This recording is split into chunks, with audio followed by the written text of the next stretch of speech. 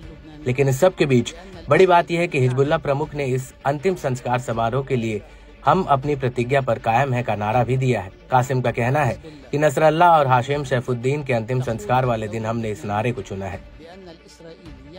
आपको बता दें कि शेख कासिम ने दक्षिणी लेबनान में आईडीएफ की मौजूदगी को लेकर भी कुछ बड़ी बातें कही हैं। कासिम का कहना है कि इजराइल के मौजूदा युद्ध विराम उल्लंघन के लिए लेबनानी राज्य इसका जवाब देने के लिए पूरी तरह से जिम्मेदार है।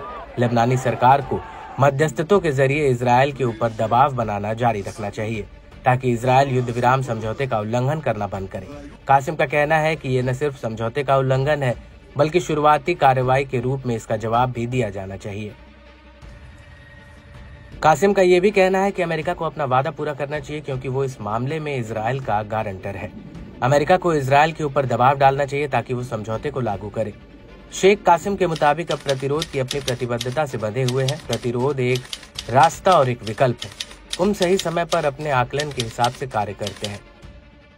इस सब के बीच आपको ये भी बता दें कि शेख कासिम ने हिजबुल्लाह के खिलाफ फिर से साजिश रचने को लेकर अमेरिका इजराइल को चेतावनी दी है। उनका कहना है कि दक्षिण लेबनान में जनता को दोबारा अपने घरों की तरफ लौटना ये दिखाता है कि इजराइल लेबनान में कब्जा करके नहीं रह सकता और आम लेबनानियों के बलिदान से ही इजरायली कब्जे से मुक्ति मिलेगी।